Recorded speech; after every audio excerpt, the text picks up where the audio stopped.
राहुल पर सीएम शर्मा का पलटवार। असम के मुख्यमंत्री हिमंता बिस्वा शर्मा ने गुरुवार 25 जनवरी 2024 को राहुल गांधी के नेतृत्व में निकाली जा रही भारत जोड़ो न्याय यात्रा पर अपनी प्रतिक्रिया दी। उन्होंने राहुल गांधी पर निशाना साधते हुए कहा, राहुल की यात्रा क्या थी? इसका समय देखिए। ये यात्रा असम में सांप्रदायिक झड़प भड़काने के लिए थी। सीएम हिमंता ने कहा कि कांग्रेस की आत्मा को मार दिया गया है क्योंकि सबसे पुरानी पार्टी गांधीवादी दर्शन से दूर हटकर सॉफ्ट नक्सल बन गई है।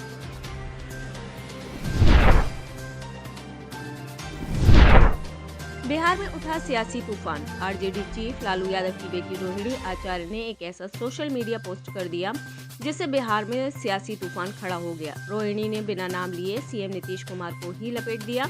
उन्होंने कहा, समाजवादी पुरोधा होने का करता वही दावा है, हवाओं की तरह बदलती जिनकी विचारधारा है। एक और पोस्ट में लिखा, खींच जताए क्या होगा जब हुआ ने अपना कोई योग्य विधि का विधान कौन टाले जब खुद की नीयत में ही हो खोट। कांजी हाउस में गायों की मौत के बाद निकाली आंखें। उत्तराखंड में एक तरफ पशुशाला के लिए पशु मंत्री के द्वारा लगातार अच्छी व्यवस्थाएं कराई जा रही हैं, दूसरी तरफ उत्तराखंड के अंदर देहरादून, जो कि प्रदेश की राजधानी है, वहां पर गौवंशीय पशुओं की हालत बदतर होती जा रही है। इसके बाद उत्तराखंड के अंदर बवाल मच गया है। राजधानी देहरादून के कांजी हाउस में एक बार फिर दिल दहलाने वाली घटना सामने आई है, जहाँ पर कई गाय मृत मिली हैं जिनकी आंखें तक निकाली हुई नजर आ रही हैं।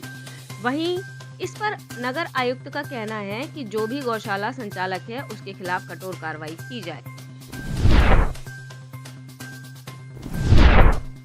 भगवान राम की छवि वाले झंडों को हटाने के निर्देश। यूपी के अयोध्या में रामलला प्राण प्रतिष्ठा और राम मंदिर का उद्घाटन कार्यक्रम उत्साह के साथ संपन्न होने के बाद अब दिल्ली के नगर निकायों ने सभी झंडों को सलीके से हटाने के निर्देश दिए हैं। दिल्ली नगर निगम और नई दिल्ली नगर पालिका परिषद ने एक दिन पहले जारी अपने निर्देश में कहा है कि भगवान राम की छवि वाले झंडे तय मानकों के मुताबिक ही दिल्ली के व्यापारिक संगठन हटाएं।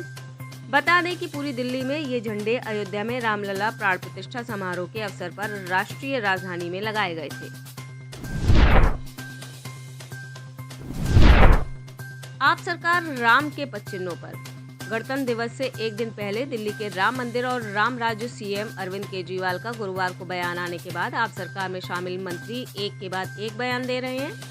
अभी तक सीएम के बयान पर मंत्री गोपाल राय, सौरभ भारद्वाज और कैलाश गहलोत का बयान सामने आ चुका है। सभी ने सीएम के मंतव्य को स्पष्ट करते हुए कहा है कि आप सरकार राम के पद चिन्हों पर चलकर दिल्ली की जनता की जरूरतों को पूरा करना चाहती है।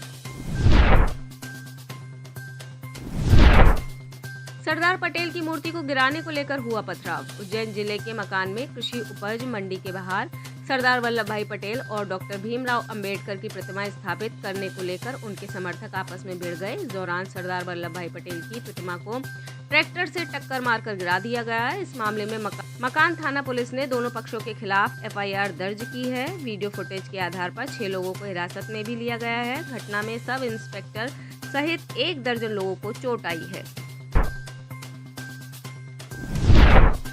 मराठों ने मुंबई की ओर निकाला लॉन्ग मार्च।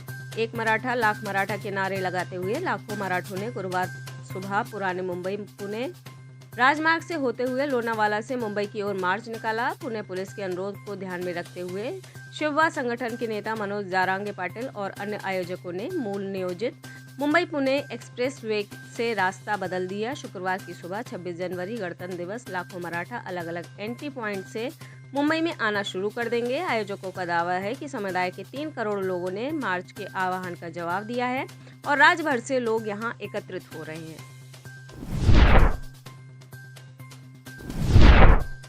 जायसवाल के तूफान में ध्वस्त इंग्लैंड। भारत ने पहले दिन का खेल खत्म होने तक 1 विकेट के नुकसान पर 119 रन बनाए हैं। भारत पहली पारी में फिलहाल 127 रन पीछे है और उसके हाथ में 9 विकेट हैं। यशस्वी जायसवाल 70 गेंद में 76 रन बनाकर नाबाद रहे। गिल 14 रन बनाकर नाबाद पवेलियन वापस लौटे हैं। गणतंत्र दिवस पर chief guest Emmanuel Macron.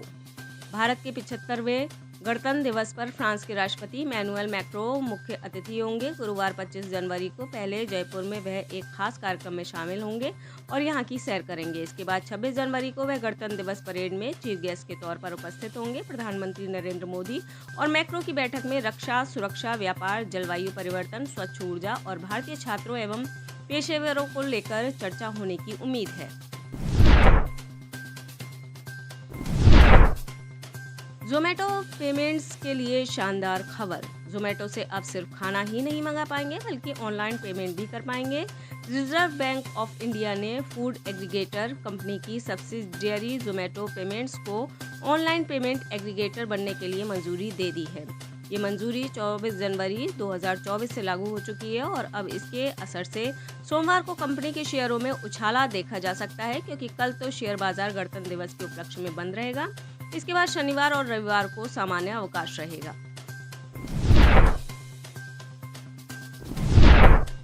Saudi अरब में खुलने जा रहा पहला शराब का स्टोर। सऊदी अरब देश की राजधानी रियाद में अपना पहला अल्कोहल स्टोर खोलने की तैयारी कर रहा है। यह स्टोर विशेष रूप से गैर मुस्लिम राजनयिकों को सर्विस देगा। योजना से परिचित एक सूत्र ने बुधवार 24 जनवरी को यह जानकारी दी। इसके अलावा इस संबंध में एक डॉक्यूमेंट भी सामने आया है।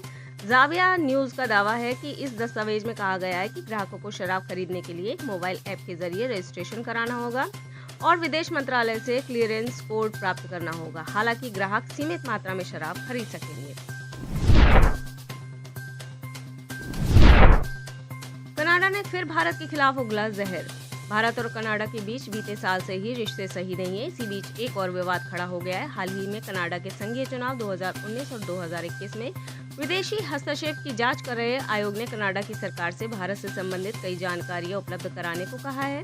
बुधवार 24 जनवरी को एक प्रेस रिलीज जारी करते हुए जांच आयोग ने कहा कि उसने कनाडा सरकार के दस्तावेज संग्रह विभाग से अनुरोध किया है कि 2019 और 2021 के चुनाव से संबंधित भारत द्वारा कथित हस्तक्षेप से संबंधित सभी जानकारी उपलब्ध कराई जाए। अपने ही देश में गिरे मालदीव के राष्ट्रपति मोइज़ू।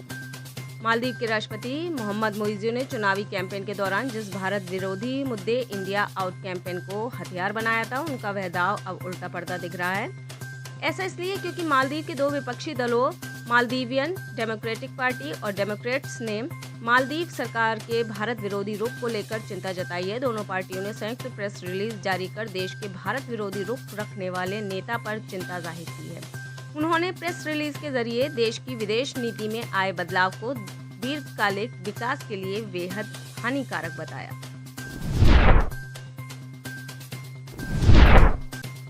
ऑस्ट्रेलिया में 4 भारतीयों की हुई मौत। ऑस्ट्रेलिया के विक्टोरिया में फिलिप द्वीप पर समुद्र में डूबने की घटना में 4 भारतीयों की मौत हो गई। कैनबरा स्थित भारतीय उच्चायोग ने मृतकों के परिवारों के प्रति गहरी संवेदना व्यक्त की है। भारतीय उच्चायोग ने एक्स हैंडल पर किए एक पोस्ट में लिखा कि टीम सभी आवश्यक सहायता के लिए मृतकों के दोस्तों के संपर्क में है। जिस आइसलैंड पर यह हादसा हुआ है वहां पर सरकार की तरफ से निगरानी व्यवस्था नहीं है। हूती विद्रोहियों ने जारी की चेतावनी। यमन के हूती विद्रोहियों ने अमेरिका और ब्रिटेन के नागरिकों को बुधवार 24 जनवरी को चेतावनी दी। हूती ग्रुप ने कहा कि यूएस और ब्रिटेन के लोग 30 दिन में देश छोड़ दें। हिंदुस्तान टाइम्स ने हूती के हवाले से बताया कि संयुक्त राष्ट्र संघ और अन्य अंतर्राष्ट्रीय संस्थाओं में काम कर रहे अमेरिका और ब्रिटेन को नागरिकों को 30 दिनों में देश छोड़ने को कहा गया है। दरअसल अमेरिकी और ब्रिटिश सेना ने हाल ही में यमन में हूती विद्रोहियों के ठिकानों पर हमला किया था। आप इस खबर के बारे में क्या सोचते हैं, हमें कमेंट सेक्शन में बताएं। साथ ही ब्रह्मास्त्र न्यूज को सब्सक्राइब और शेयर भी जरूर करें।